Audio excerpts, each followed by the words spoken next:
What's going on, guys, and welcome back to another fresh episode of Media Madness. Today I'm going to be reviewing Furiosa, a Mad Max saga.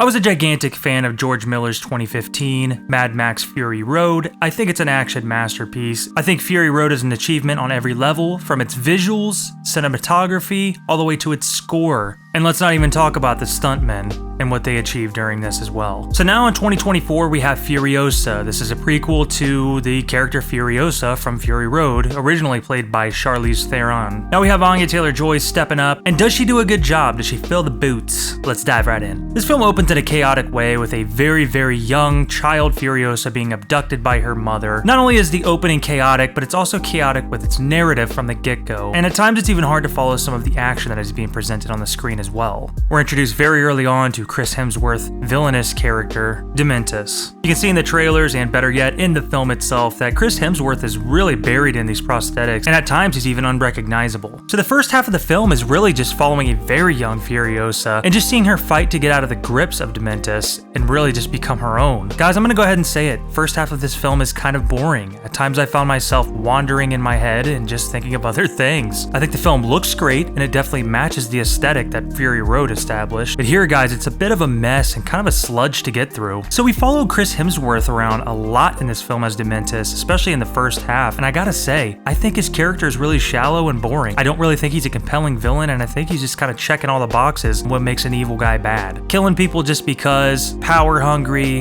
and a control freak. In the second half of the film, we get acquainted with Anya Taylor-Joy and really taking on this role, kind of splitting away and really getting away from Immortan Joe's facility as well. I will say that Lachi Holmes does a really good job at playing Immortan Joe, a younger version, and I found no problem there. The problem really lies with Dementus and Chris Hemsworth's performance. It's wildly over the top. I don't find it even fun. A lot of the times he's hard to understand, not only with his accent, but also with some of the dialogue. He just kind of mumbles. Over there, that creek, man, I found a couple of soaps on the arrowhead.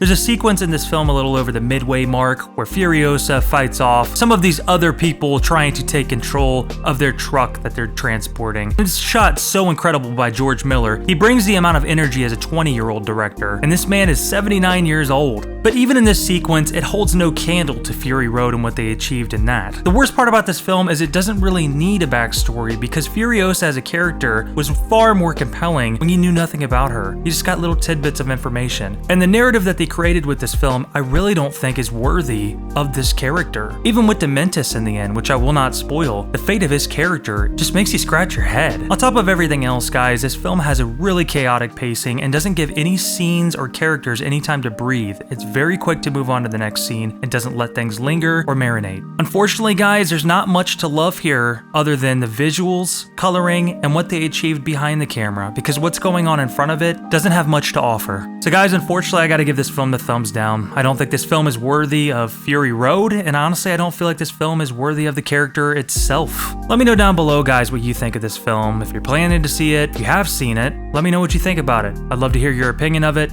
You heard mine, let's discuss. If you're not a member of this family, guys, I'd love for you to join. I'd love for you to hit a like on the way out, and I'll see you in the next one. God bless, stay fresh, and peace.